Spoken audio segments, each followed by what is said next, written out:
Hello दोस्तों, क्या हाल है। तारीख आज 6 जुलाई 2026, दिन सोमवार, हिंदी तिथि षष्ठी। और आइए बात करते हैं आज के मुख्य समाचार में देश भर की तमाम बड़ी खबरों पर नजर डालते हैं। देखिए, एक तो आज के दिन डॉक्टर श्यामा प्रसाद मुखर्जी की जयंती के रूप में मनाया जाता है हर साल 6 जुलाई को। वे एक महान शिक्षाविद, विचारक और भारतीय जनसंघ के संस्थापक थे। और आज इस जयंती के मौके पर पश्चिम बंगाल में सरकार ने सार्वजनिक अवकाश की घोषणा की है और आज मिफ डे के मौके पर मिजोरम में बैंकों की भी छुट्टी रहेगी। चलिए दोस्तों, आगे बढ़ते खबरों में। आज के कुछ और बड़े इवेंट देखिए। आज से 3 देशों के दौरे पर जाएंगे प्रधानमंत्री नरेंद्र मोदी। 6 से 11 जुलाई तक अगले 6 दिन तक वो इंडोनेशिया, ऑस्ट्रेलिया और न्यूजीलैंड देशों का दौरा करेंगे। इस दरमियान भारत न्यूजीलैंड के बीच फ्री ट्रेड एग्रीमेंट को लेकर भी बातचीत बढ़ सकती है। और अपनी इस विदेश यात्रा के दरमियान आज, कल और परसों 6, 7, 8 को तो इंडोनेशिया में रहेंगे पीएम मोदी और इसके बाद फिर ऑस्ट्रेलिया और न्यूजीलैंड जाएंगे। और अपने विदेश दौरे के दौरान पीएम मोदी मेलबोर्न में तीसरे इंडिया ऑस्ट्रेलिया एनुअल समिट में भी शामिल होंगे। चलिए अगला अपडेट देखिए। ब्रिक्स महिला कार्य समूह की बैठक भी आज और कल 6, 7 जुलाई को कोच्चि में आयोजित होगी, जिसकी मेजबानी इस बार भारत करने जा रहा। और गृह मंत्री अमित शाह भी आज सहकारिता मंत्रालय के 5वें स्थापना दिवस समारोह में कई महत्वपूर्ण पहलुओं का शिलान्यास और उद्घाटन करेंगे। दिल्ली के भारत मंडपम में ये कार्यक्रम आयोजित होगा आज। वहीं राम मंदिर चढ़ावा चोरी मामले पर भी खबर आ रही। पहली बार राम मंदिर की बैठक को लीड नहीं करेंगे चंपत राय। आज 6 जुलाई को उनके ही इस्तीफे पर फैसला होगा। तो इस बारे में आज एक अहम बैठक आयोजित होने जा रही है। रिपोर्ट आ रही कि क्या सीबीआई भी कर सकती है राम मंदिर चढ़ावा चोरी मामले की जांच। इस पर भी आज सोमवार को यूपी हाईकोर्ट की तरफ से फैसला लिया जा सकता है, क्योंकि इस मामले की महत्वपूर्ण सुनवाई होनी है आज 6 तारीख को।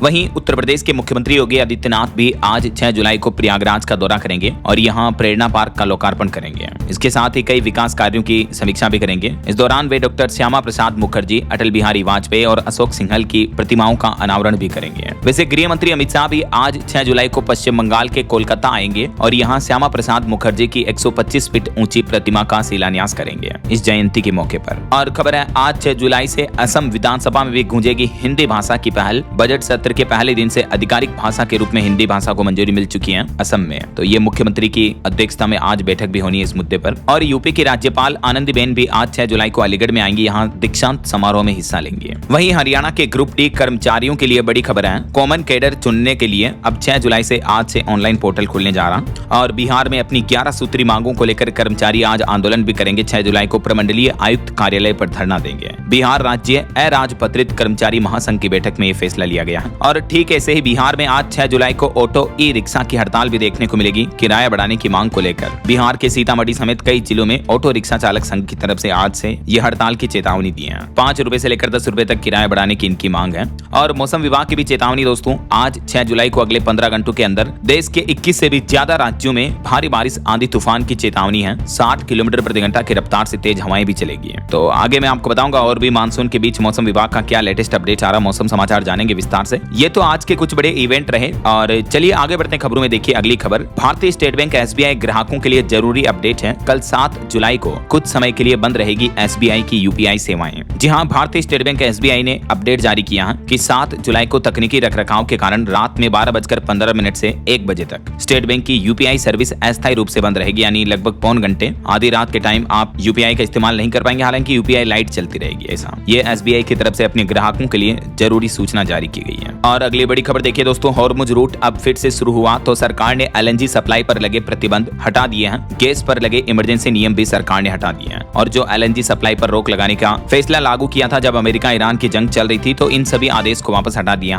अभी अमेरिका और ईरान दोनों देशों के बीच जंग रुकने की वजह से स्ट्रेट ऑफ हॉर्मुज से जहाजों का शिपमेंट आवाजाही वापस शुरू हो चुकी है। तो इससे इंडस्ट्रीज को राहत मिलेगी। ये संकट टलने के बाद केंद्र सरकार ने सभी 3 इमरजेंसी फैसले वापस ले लिए हैं। तो अब इंडस्ट्रियल उद्योगों, कारोबारियों के लिए भी एलएनजी की सप्लाई प्रॉपर हो पाएगी। इसके अलावा हमारे देश के किसान भाई लोगों के लिए भी राहत की खबर है। खाद से लदे 15 जहाजों ने पार किया स्ट्रेट ऑफ हॉर्मुज। तो अब यूरिया, उर्वरक, खाद की सप्लाई की भी दिक्कत नहीं आएगी हमारे देश में, है ना। हालांकि हॉर्मुज रूट से जुड़ी एक बड़ी खबर देखने को मिली कुछ ही घंटों के दरमियान कि स्ट्रेट ऑफ हॉर्मुज में फिर से नया खतरा बढ़ गया है, क्योंकि कुछ जहाजों को बीच रास्ते से वापस लौटना पड़ा। ईरान की चेतावनी के बाद हॉर्मुज रूट में हड़कंप समझ गया है और अभी यूएस भी एक्टिव है इस मामले पर। वैसे अभी आपको पता होगा, जो ईरान के पूर्व सुप्रीम लीडर अली खामेनेई मारे गए थे अमेरिका ईरान की जंग की शुरुआत में ही, तो उनका अंतिम संस्कार, अंतिम जनाजे की तैयारियां चल रही ईरान में। इस बीच अमेरिका के राष्ट्रपति डोनाल्ड ट्रंप बोले कि वो चाहते तो एक हमले में ईरानी लीडरशिप को खत्म कर सकते थे। क्योंकि खामेनेई के अंतिम संस्कार में ईरान का पूरा शीर्ष नेतृत्व यानी सभी टॉप लीडर मौजूद थे, जो टॉप नेता वो सभी आए थे यहाँ। तो इस घटना पर अमेरिका के राष्ट्रपति डोनाल्ड ट्रंप ने दावा किया कि अमेरिका चाहता तो एक हमला करता और सभी को खत्म कर सकता था, लेकिन ट्रंप बोले कि हालांकि हमने ऐसा कुछ नहीं किया, क्योंकि अगर हम ऐसा करते तो फिर बातचीत के लिए कोई बचता ही नहीं है। डोनाल्ड ट्रंप ने अली खामेनेई के जनाजे में लोगों के आंसुओं को लेकर भी मजाक उड़ाया, बोले कि ये नकली हो, ये भी हो सकता है। तो ये कुछ माहौल चल रहा है। तो अमेरिका के इन बयानबाजियों पर ईरान ने जवाब देते हुए कहा कि तुम्हारे पास न सभ्यता है न सम्मान है। खामेनेई के अंतिम संस्कार अंतिम जनाजे में लाखों लोग उमड़े, ये कुछ तस्वीरें आप देख सकते हैं। और इस बीच एक बड़ी खबर ये आ रही कि रूस के राष्ट्रपति व्लादिमीर पुतिन और अमेरिका के राष्ट्रपति डोनाल्ड ट्रंप दोनों के बीच तकरीबन 90 मिनट तक बातचीत हुई, 1.5 घंटे तक। और इस बातचीत में रूस यूक्रेन युद्ध को खत्म कराने में मदद की पेशकश दोहराई गई। तो ये तो कुछ इंटरनेशनल माहौल चल रहा। और चलिए आगे बढ़ते हैं खबरों में। देखिए आप अगली खबर, अमरनाथ यात्रा का तीसरा दिन कुछ यूं रहा। अभी 9 जुलाई तक के लिए रजिस्ट्रेशन स्लॉट फुल है। तो प्रशासन का कहना है कि रजिस्ट्रेशन अगर आपके पास नहीं है तो यात्रा ना करें, टालें। नया कोटा मिलने तक चेक पॉइंट पर आपको रुकना पड़ेगा, तो इसकी बजाय आप अपनी यात्रा को कुछ दिन के लिए टाल ही दें। ये जम्मू कश्मीर प्रशासन की तरफ से आज नोटिस जारी किया गया। और अगली बड़ी खबर देखिए दोस्तों, AI खा गया नौकरियां। सिर्फ 6 महीनों में 1.25 लाख से भी ज्यादा लोगों की जॉब्स गई है।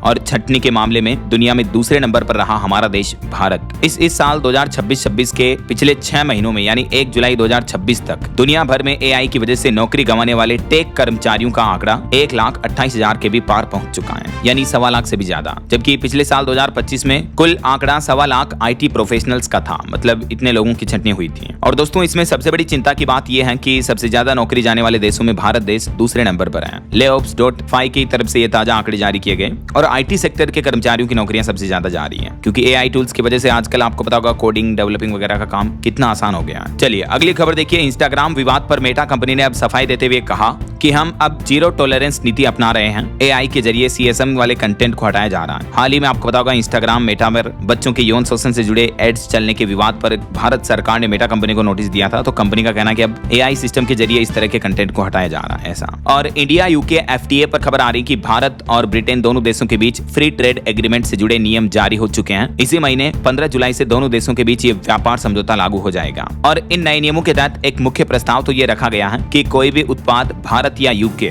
दोनों देशों में से कहीं पर भी बना हो तभी उस उत्पाद पर मुक्त व्यापार समझौता FTA के तहत फायदा मिलेगा ऐसा। और भी इस नए नियमों में क्या क्या है और उत्पादों के निर्यात को लेकर भी सरकार की तरफ से ये साफ दिशा निर्देश जारी कर दिए गए हैं, जिसकी जानकारी आप देख सकते हैं। चलिए अगली खबर देखिए, यूपी की राजधानी लखनऊ में देश का पहला लैक्टेशन मैनेजमेंट मॉड्यूल लॉन्च हुआ है। SGPGI के विशेषज्ञों ने मिलकर ये तैयार किया, जिससे नवजात बच्चों को बेहतर पोषण की सुविधा मिलेगी। उत्तर प्रदेश के सरकारी अस्पतालों में अब जन्म लेने वाले नवजात शिशुओं को मां के दूध का सुरक्षा कवच और बेहतर तरीके से मिल पाएगा। यूपी में ये नई सुविधा शुरू हुई है। वहीं खबर है उत्तर प्रदेश में 12 जुलाई को बनेगा नया इतिहास। एक दिन में 35 करोड़ पौधे लगाएगी यूपी की योगी सरकार। पौधारोपण महाअभियान 2026 के तहत मुख्यमंत्री योगी आदित्यनाथ ने ये बड़ी घोषणा की है। और वहीं दोस्तों यूपी सरकार की एक और बड़ी पहल देखिए, फ्री IAS PCS कोचिंग योजना का काफी क्रेज देखने को मिल रहा। प्रवेश परीक्षा में 67% से ज्यादा छात्र शामिल हुए। 1 अगस्त से ही इस कोचिंग योजना के लिए क्लासेज भी शुरू हो जाएगी। चलिए अगली खबर देखिए, मध्य प्रदेश में अब सरकारी कर्मचारी भी कर सकेंगे एक्स्ट्रा कमाई, बन सकेंगे डाक जीवन बीमा PLI के एजेंट। भारतीय डाक विभाग की तरफ से ये नई पहल शुरू की गई है MP में सरकारी कर्मचारियों के लिए। NOC के बाद अब उन्हें पंजीकरण भी मिल जाएगा, यानी अनापत्ति प्रमाण पत्र लेना होगा।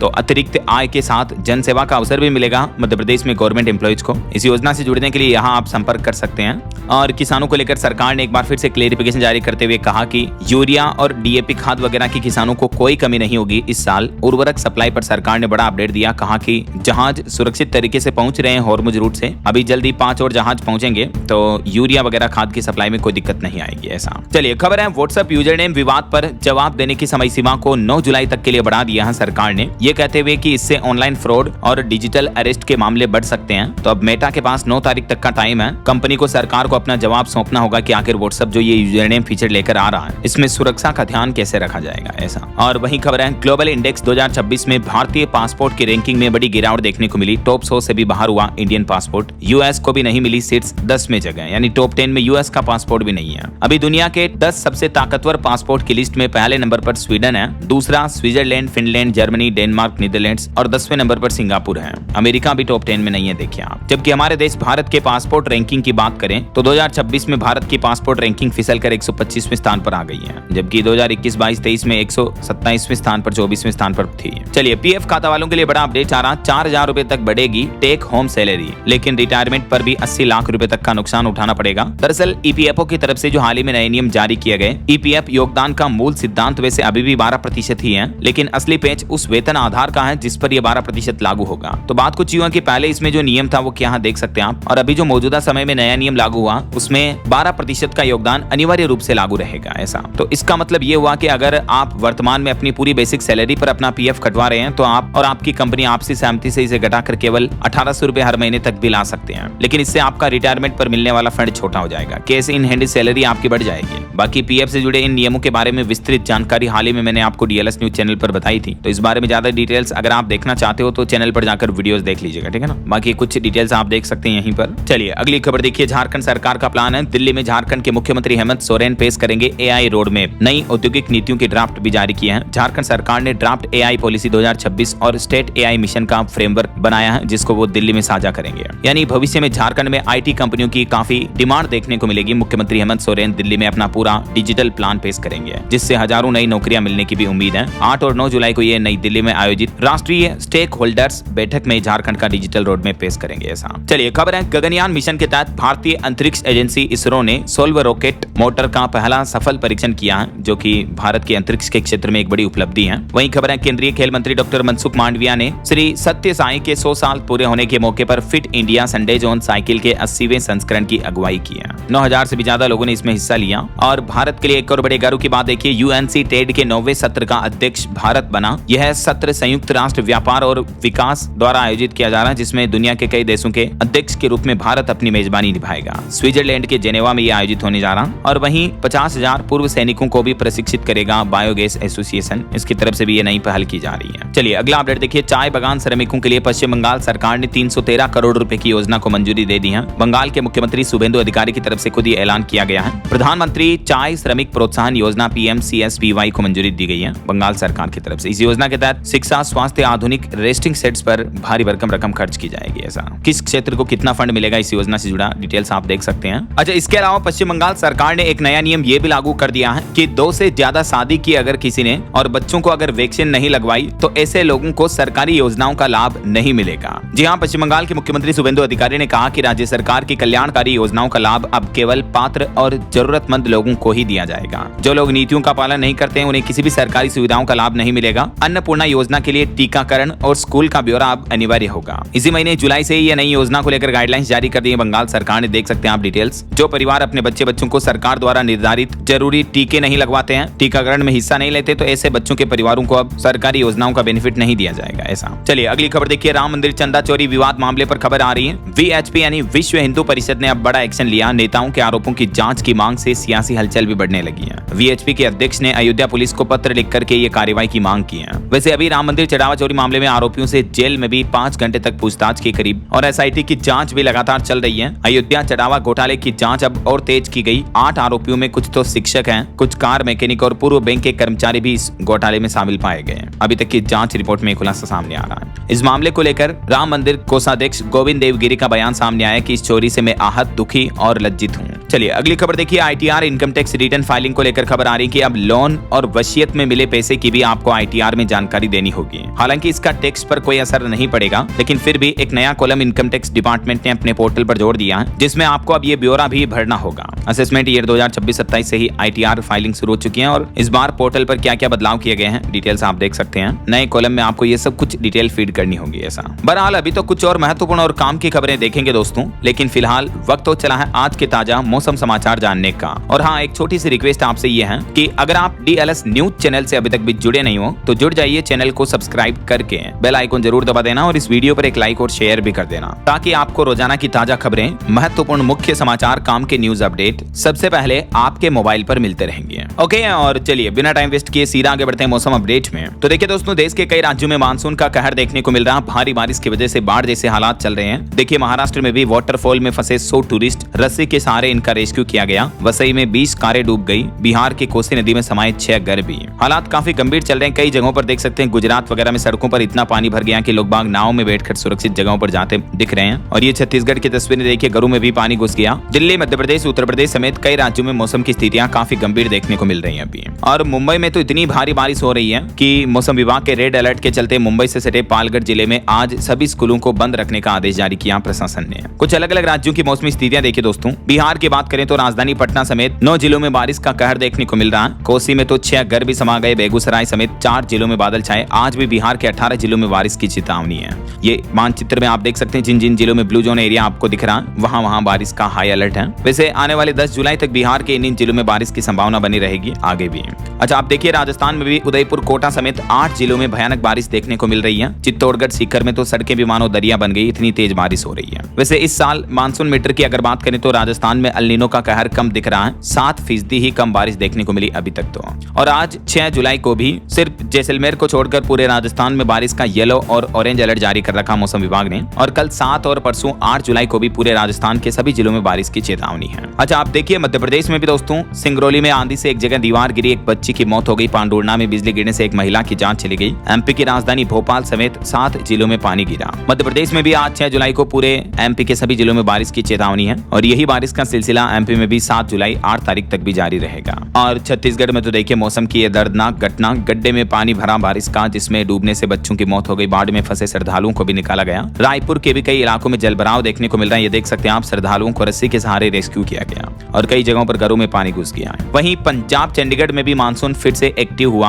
लुधियाना में झमाझम बारिश देखने को मिल रही है। 8 जुलाई तक मौसम खराब रहने के आसार रहेंगे पंजाब में। आज भी 12 जिलों में बारिश का अलर्ट है। बाकी देख सकते हैं आज, कल और परसों 6, 7, 8 जुलाई को पंजाब के किन किन जिलों में मौसम का हाल कैसा रहेगा, कहां बारिश की चेतावनी देख सकते हैं आप। और हरियाणा के भी 7 जिलों में बारिश की चेतावनी। गुरुग्राम, झज्जर में सड़कें लबालब है, इतना पानी बरस रहा। फरीदाबाद में घरों में भी पानी घुस गया और इस वजह से लोगों को गर्मी से जरूर राहत मिली है। वहीं पहाड़ी राज्यों की बात करें तो हिमाचल प्रदेश में भी अब आज से 3 दिन तक भारी बारिश के आसार रहेंगे। कांगड़ा, शिमला और सिरमौर में आज भी बारिश का येलो अलर्ट है। 9 जुलाई तक बादल बरसेंगे। और ठीक ऐसे उत्तराखंड के भी सभी जिलों में बारिश की संभावना रहेगी। मंदाकिनी के बहाव में 2 लोग फंस गए। यमुनोत्री में लैंडस्लाइड की घटना भी देखने को मिली। 10 जुलाई तक उत्तराखंड में भी मौसम जो है खराब रहेगा। देख सकते हैं बीते दिन भी हल्द्वानी में बारिश के बीच हेलीकॉप्टर की इमरजेंसी लैंडिंग करनी पड़ी। बच्चों के बीच स्कूल में उतारा हेलीकॉप्टर। बाकी आज, कल, परसों 6, 7, 8 जुलाई को उत्तराखंड में भी मौसम का हाल कैसा रहेगा देख सकते हैं आप डिटेल्स। और ऑल ओवर देश भर में देखा जाए तो आज 6 जुलाई और कल 7 जुलाई को कहां बारिश की चेतावनी रहेगी। अगले 2 दिन मौसम का हाल कैसा रहने वाला है, जिसकी डिटेल्स भी आप देख सकते हैं स्क्रीन पर। वैसे दोस्तों, आप मुझे कमेंट करके बताइए कि आपके यहाँ अभी मतलब बारिश की गतिविधियां कैसी चल रही हैं, मौसम का हाल क्या है, बारिश वगैरह हो रही है या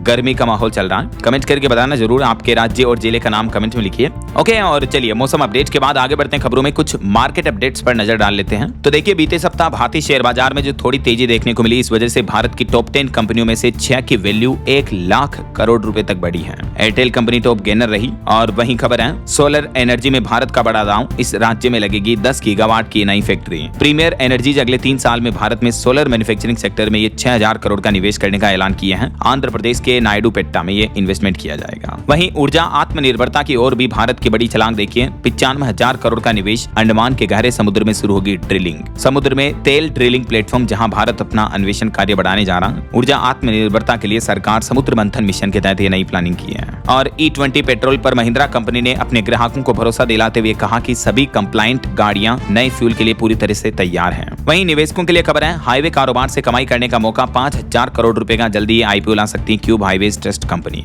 और मार्केट रेगुलेटर सेबी ने ओपन मार्केट बायबैक को मंजूरी दी। 1 अगस्त से ही यह नया नियम लागू होने जा रहा। शेयर बाजार के निवेशकों के लिए अच्छी खबर है। देख सकते हैं आप डिटेल्स की क्या होता है शेयर बायबैक और निवेशकों को इससे क्या क्या कैसे बेनिफिट मिलेंगे, इस बारे में जानकारी आप चेक कर सकते हैं। और चलिए मार्केट अपडेट्स के बाद आगे बढ़ते खबरों में। देखिए, अगली खबर मध्य प्रदेश में सरकारी शिक्षकों के लिए बड़ी खबर आ रही। ई अटेंडेंस अगर नहीं लगवाई तो अब सैलरी कटेगी। नियम तोड़ने पर अधिकारियों पर भी कड़ी कार्रवाई होगी। एमपी सरकार का कहना है कि ई अटेंडेंस में किसी भी तरह की ढील नहीं दी जाएगी। सभी शिक्षकों को इलेक्ट्रॉनिक हाजिरी लगानी ही पड़ेगी। स्कूल शिक्षा मंत्री उदय प्रताप सिंह ने भी ये सख्त हिदायत दी है। अभी 90% ई अटेंडेंस से वंचित अतिथि शिक्षकों के लिए सरकार ने फैसला लिया है। आयुक्त लोक शिक्षण ने निर्णय लिया कि डीईओ की अध्यक्षता वाली कमेटी इस पर राहत दे सकती है। और वहीं दिल्ली सरकार का भी एक बड़ा फैसला देखिए, खत्म हुआ वर्क फ्रॉम होम का दौर। सरकारी दफ्तरों की टाइमिंग में भी बदलाव किया गया अभी, क्योंकि प्रदूषण से थोड़ी राहत मिली है दिल्ली में, इसलिए वर्क फ्रॉम होम खत्म कर दिया और सरकारी डिपार्टमेंट ऑफिस वगैरह के लिए खुलने का भी ये नया समय शुरू कर दिया गया। वहीं दिल्ली सरकार को एक बड़ा झटका लगा, जीएसटी वसूली लक्ष्य से 9% तक कम रही। अब स्टडी कराकर वापस आय बढ़ाएगी रेखा गुप्ता सरकार। और बड़ी खबर देखिए, दिल्ली में अब सड़क, गड्ढों और जल भराव की शिकायत सीधे विभाग तक पहुंचा सकते हैं आप। पीडब्ल्यूडी सेवा मोबाइल ऐप के माध्यम से ऑनलाइन कंप्लेंट कर सकते हैं, आपको तुरंत समाधान मिलेगा ऐसा। और एनएसएस की एक रिपोर्ट में चौंकाने वाला खुलासा सामने आ रहा कि सरकारी के बजाय 8 गुना महंगा है निजी यानी प्राइवेट अस्पतालों में इलाज। देश भर में अस्पताल में भर्ती होने वाले मरीज औसतन 34,000 रुपए तक खर्च करते हैं। देखिए आप, ये रिपोर्ट सामने आ रही है। इस रिपोर्ट के बाद सरकारी व्यवस्था पर लोगों का भरोसा भी बढ़ने लगा है,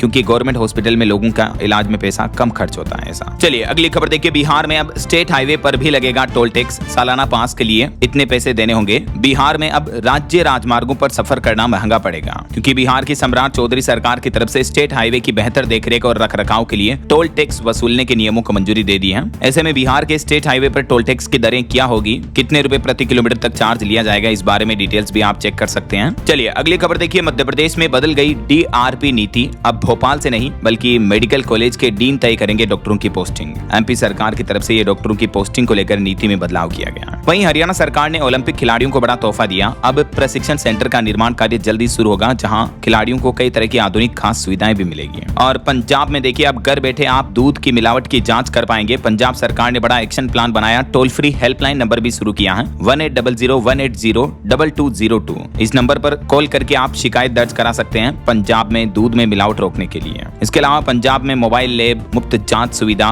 और पोर्टेबल किट के जरिए निगरानी और तेज की जाएगी। और खबर देखिए, बिहार में खिलाड़ियों को सरकार ने बड़ी राहत दी है। अब बिहार में स्पोर्ट्स इंजरी का भी इलाज होगा। 12 मेडिकल कॉलेजों में डॉक्टरों की नियुक्ति की गई है। वहीं दिल्ली के सरकारी स्कूलों में होगी 10,000 शिक्षकों की भर्ती। पूरी व्यवस्था में बदलाव की कवायद शुरू करने जा रही दिल्ली की रेखा गुप्ता सरकार। और खबर है, झारखंड के सरकारी स्कूलों को पहली बार मिलेंगे कंप्यूटर साइंस और एआई के टीचर भी। जेएसएससी की तरफ से रिजल्ट भी जारी किया गया और झारखंड के माध्यमिक विद्यालयों में पहली बार इस तरह के टेक्नोलॉजी और आधुनिक एजुकेशन से जुड़े शिक्षक तैयार करने जा रही सरकार। वहीं देखिए, बच्चों की जिंदगी और पेरेंटिंग को लेकर एक चौंकाने वाली रिपोर्ट सामने आ रही है कि बच्चे को अकेला कर रही है परफेक्ट जिंदगी देने की जिद। आजकल के माता पिता कई केवल एक ही औलाद पैदा करते हैं, एक ही बच्चा बच्ची, तो भाई बहन न होने से अपनी अहम बातें साझा नहीं कर सकते हैं बच्चे बच्ची। रूठने मनाने में भी कमजोर होते हैं। अमेरिका से लेकर यूरोप तक के देशों में बच्चों की पेरेंटिंग को लेकर ये रिपोर्ट सामने आ रही है। और खबर है, इस राज्य में बनेगा दक्षिण एशिया का सबसे बड़ा प्राइवेट मिसाइल इकोसिस्टम। जीत अदानी आज इसकी शुरुआत करने जा रहे हैं। दरअसल मध्य प्रदेश के शिवपुरी शहर में अदानी ग्रुप की तरफ से दक्षिण एशिया की सबसे बड़ी मिसाइल फैक्ट्री लगाई जा रही है। 2500 करोड़ का निवेश किया जाएगा। 5000 लोगों को नौकरी मिलेगी इस प्रोजेक्ट से।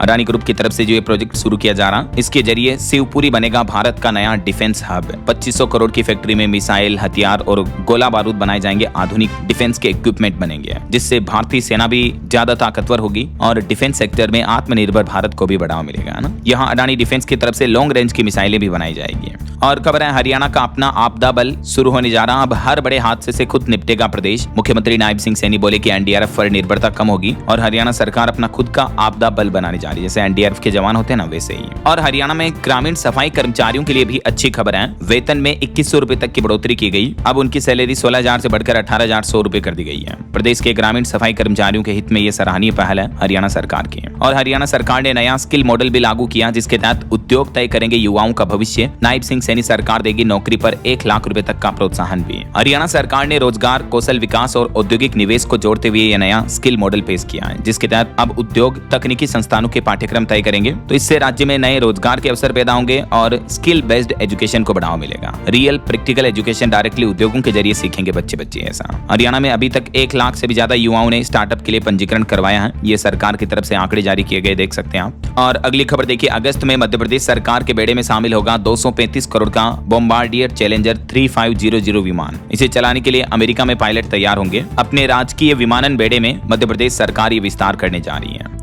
और दिल्ली पुलिस की अनोखी पहल देखिए, अब डिजिटल कॉमिक से बच्चों को सिखाए जाएंगे साइबर सुरक्षा और पोक्सो के पाठ भी। Online PDF digital comic release की जाएगी दिल्ली पुलिस की तरफ से, जिनसे बच्चों को कानून वगैरह सिखाया जाएगा ऐसे। वहीं मध्य प्रदेश के सरकारी कर्मचारियों के लिए एक और बड़ी खबर आ रही, अगले साल फिर मिल सकता है प्रमोशन का तोहफा। 10 साल बाद एमपी सरकार ये पदोन्नति यानी प्रमोशन की प्रक्रिया वापस शुरू करने जा रही है।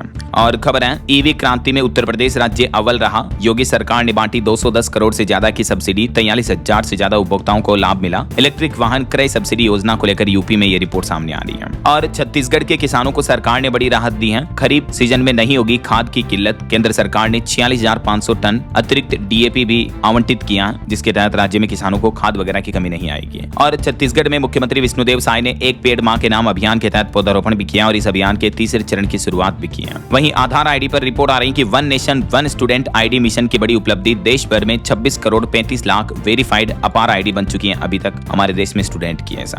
और बड़ी खबर देखिए, इलीगल माइनिंग यानी अवैध खनन पर अब गृह मंत्री गैर कानूनी कृत्यों पर सख्ती बरतेंगे। अवैध खनन पर हाई रिजोल्यूशन कैमरों के जरिए नजर रखी जाएगी। केंद्रीय गृह मंत्री अमित शाह और कोयला और खान मंत्री जी किशन रेड्डी ने अवैध माइनिंग को रोकने के लिए नई दिल्ली में बैठक की और नया प्लान बनाया। हाई टेक एआई कैमरों के जरिए निगरानी रखी जाएगी ऐसा। वहीं ईसीआई यानी चुनाव आयोग की तरफ से इलेक्शन कमीशन ऑफ इंडिया की तरफ से उड़ीसा मणिपुर में मतदाता सूची का ड्राफ्ट एसआईआर जारी कर दिया है और रिपोर्ट आ रही कि एसआईआर के बाद लाखों लोगों के नाम हटे। 4 अगस्त तक कर सकेंगे दावा और आपत्ति भी है। वहीं खबर है, पश्चिम बंगाल में अदानी समूह बनाएगा 2000 बेड का नया अस्पताल। न्यू टाउन में यह नया हॉस्पिटल बनाया जाएगा, जहां 1000 बेड तो गरीबों के लिए मुफ्त होंगे। और कुछ और स्टेट न्यूज अपडेट देखिए दोस्तों। बिहार में कानून व्यवस्था अब और मजबूत होगी। वैशाली समेत 5 जिलों में ग्रामीण एसपी का पद सृजित किया गया है। एसएसपी को शहर की कमान मिलेगी। बिहार पटना एम्स का भी विस्तार होगा। 24 एकड़ अतिरिक्त जमीन पर बनेंगे 200 नए आईसीयू बेड भी। सुपर स्पेशलिटी सेवाएं और मजबूत होगी। और बिहार के युवाओं के लिए बड़ी प्रेरणादायक खबर देखिए, सरकारी स्कूलों से पढ़कर आईएएस बने विश्वनाथ सिन्हा। अब केरलम के मुख्य सचिव बनकर युवाओं को बड़ी प्रेरणा दे रहे हैं। मेनी कांग्रेट्स इनको।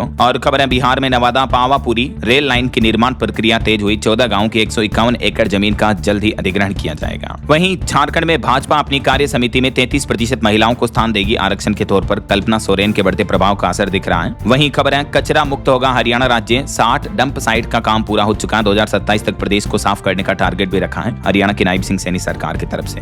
और एक रिपोर्ट आ रही कि जल्द ही सेमीकंडक्टर का बादशाह बनेगा हमारा देश भारत। 2026 में 5 प्लांट में बनने लगेंगे चिप्स। जापान, यूरोप से लेकर यूएस तक के देश भारत से बनी मेड इन इंडिया चिप खरीदेंगे। वहीं अब स्मार्ट कार्स जो है वो हैक नहीं हो पाएगी। सरकार इसकी भी तैयारी कर रही है। इसको लेकर ड्राफ्ट नोटिफिकेशन भी जारी कर दिया है, क्योंकि स्मार्ट कारों में तकनीक का उपयोग ज्यादा किया जाता है। ऐसे में कारों के हैक होने का खतरा बढ़ जाता है। तो अब सरकार इससे निपटने के लिए क्या तैयारी कर रही है देख सकते हैं आप। 2027 से ही कारों को लेकर ओटीए यानी over the year software update rules and regulations भी लागू होंगे। और सुप्रीम कोर्ट का एक बड़ा फैसला देखिए दोस्तों। संकट में तत्काल राहत की व्यवस्था है। अनुकंपा नौकरी कोई कानूनी अधिकार नहीं है। अनुकंपा नियुक्ति को लेकर सुप्रीम कोर्ट ने केस की सुनवाई करते हुए महत्वपूर्ण फैसला सुनाया। वहीं खबर है, भारत के विदेश मंत्री डॉक्टर एस जयशंकर ने कतर के पीएम से मुलाकात की और प्रशांत किशोर बांकीपुर विधानसभा सीट से चुनाव लड़ेंगे। पीएम मोदी 17 जुलाई को देश की पहली हाइड्रोजन ट्रेन को हरी झंडी दिखाएंगे। मध्य प्रदेश में 211 करोड़ की विकास परियोजनाओं का उद्घाटन किया मुख्यमंत्री मोहन यादव और केंद्रीय मंत्री ज्योतिरादित्य सिंधिया ने मिलकर। अमरनाथ यात्रियों को बड़ी राहत मिली है। जम्मू श्रीनगर के बीच अब सीधी स्पेशल ट्रेन सेवा शुरू हो चुकी है। और अभी तो अमरनाथ यात्रा के लिए 9 जुलाई तक सभी स्लॉट फुल हैं। तो प्रशासन ने बिना रजिस्ट्रेशन वाले श्रद्धालुओं को यात्रा पर न आने की अपील भी की है। जम्मू से 6,500 के लगभग श्रद्धालु और रवाना हुए। चौथा जत्था निकला। वहीं भारतीय नौसेना के सेल ट्रेनिंग शिप सुदर्शनी ने न्यूयॉर्क में किया भारत का प्रतिनिधित्व। तो ये तो कुछ हेडलाइंस न्यूज सुर्खियां रही। और यूपी के कुछ अपडेट देखे दोस्तों। उत्तर प्रदेश में नए सत्र से एक समान शैक्षणिक रणनीति लागू होगी। सभी 75 जिलों में आयोजित होगी निपुण संकल्प कार्यशाला भी। योगी सरकार सरकारी प्राथमिक विद्यालयों में भारत मिशन को प्रभावी बनाने के लिए नई कार्यशालाएं शुरू करने जा रही है। और यूपी कानपुर की सड़कों पर भी जल्द ही दौड़ेगी 300 इलेक्ट्रिक बसें। 2 नए चार्जिंग डिपो भी बनाए जाएंगे। और 2027 में उत्तर प्रदेश में मुख्यमंत्री के रूप में योगी ही चेहरा होंगे। नितिन नवीन ने मुहर लगाई। पूर्व प्रदेश अध्यक्षों से कहा कि सरकार के खिलाफ बयानबाजी बंद करें। और यूपी के 1.5 लाख से भी ज्यादा होमगार्ड्स को भी अब केसलेस इलाज मिलेगा। और उत्तर प्रदेश में जलालाबाद का नाम परिवर्तन करके अब इसे परशुरामपुरी किया जाएगा। सीएम योगी की कैबिनेट बैठक में कई और बड़े फैसले लिए गए। मुख्यमंत्री योगी आदित्यनाथ ने कैबिनेट बैठक में क्या क्या प्रमुख प्रस्ताव रखे हैं, इनकी कुछ डिटेल जानकारी भी आप देख सकते हैं। यूपी में नई स्टार्टअप नीति को मंजूरी मिली। गोरखपुर में 100 बेड के अस्पताल के लिए जमीन दी जाएगी। मदरसा शिक्षकों को भी राहत मिली। और इंटरनेशनल पदक विजेता खिलाड़ियों की भी सीधी भर्ती होगी अब यूपी में। तो ये कुछ यूपी कैबिनेट मीटिंग के महत्वपूर्ण फैसले रहे हैं। और एक बड़ी सावधान करने वाली खबर आ रही दोस्तों की गूगल क्रोम से लोन ऐप डाउनलोड ना करें, क्योंकि सस्ते लोन के लालच में कई सारे ऐप फंसा देते हैं। फिर एआई से अश्लील फोटो बनाकर ब्लैकमेल कर रहे हैं साइबर ठग। हाल ही में कई इस तरह के मामले देखने को मिले हैं, जिसमें पीड़ितों ने पुलिस एफआईआर करवाई, रिपोर्ट करवाई। तो आरबीआई अप्रूव्ड लोन ऐप का ही इस्तेमाल करें लोन एप्लीकेशन अप्लाई करने के लिए, है ना। चलिए अगली खबर देखिए। मध्य प्रदेश में 17,000 टीचर्स को टीईटी से बचाने की कोशिश कर रही है एमपी सरकार। 2005 से 9 के बीच भर्ती शिक्षकों के लिए फिर सुप्रीम कोर्ट जाएगा स्कूल शिक्षा विभाग। वहीं एमपी सरकार का कहना है 10 साल बाद एमएसएमई विभाग में भी 217 कर्मचारियों का प्रमोशन होगा और 116 नए पदों पर भी भर्ती होगी।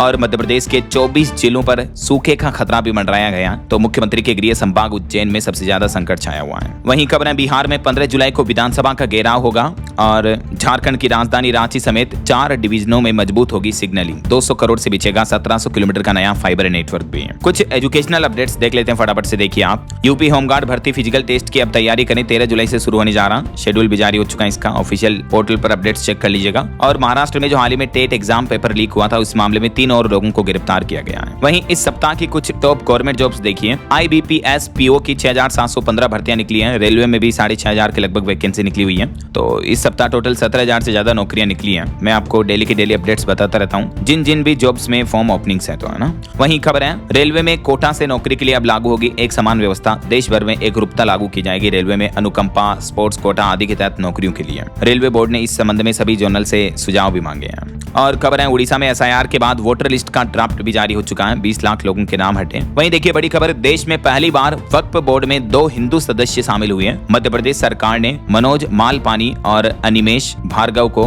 वक्फ बोर्ड का मेंबर बनाया है। और देश में पहली बार किसी राज्य में वक्फ बोर्ड में गैर मुस्लिम हिंदू सदस्यों की यह नियुक्ति हुई है। अभी MP में वक्फ बोर्ड की नई टीम क्या होगी देख सकते हैं आप। और बॉलीवुड से खबर देखिए, आमिर खान की गौरी से हुई शादी। मुकेश अंबानी आशुतोष गोवारिकर भी पहुंचे। 20 की उम्र में घर वालों से छिपकर पड़ोसी से पहली मैरिज की थी इन्होंने, और अभी ये इनकी तीसरी शादी है। और बड़ी खबर देखिए, POK में पाकिस्तानी फोर्स ने लोगों पर गोलियां चलाई। पाकिस्तान सरकार के खिलाफ 40,000 प्रदर्शनकारी जुटे थे, जिन पर सीधी पाकिस्तानी सेना ने गोलियां बरसा दी। कई लोगों के घायल होने की खबर है। और अमेरिका में आजादी के 250 साल के मौके पर जश्न पर डोनाल्ड ट्रंप बोले कि अमेरिका को कम्युनिज्म नहीं चाहिए, हमने इसके खिलाफ दुनिया भर में जंग लड़ी है। ये तस्वीरें देखिए, अमेरिका की राजधानी वाशिंगटन में इतिहास की सबसे बड़ी आतिशबाजी देखने को मिली। पूरी राजधानी जगमगा गई दिवाली के त्योहार की तरह। अभी एक दिन पहले अमेरिका का जो 250वां स्वतंत्रता दिवस था, इस मौके पर अमेरिका में आतिशबाजी देखने को मिली। और इस मौके पर अमेरिका ने 250 साल के लिए एक टाइम कैप्सूल भी दफन किया, जिसमें कई सारी चीजें अंदर दफनाई है। मैंने आपको बताया था अपडेट। और खेल जगत से खबर है, ऑस्ट्रेलिया 7वीं बार विमेंस T20 वर्ल्ड कप का चैंपियन बना। फाइनल में इंग्लैंड को 7 विकेट से हराया। ओके, और अंत में दोस्तों आज के राशिफल पर नजर डाल लेते हैं। देखिए, मिथुन और वृश्चिक राशि वालों को नौकरी में विशेष अधिकार मिल सकते हैं। और तुला राशि वालों के रुके काम भी पूरे होने के योग हैं।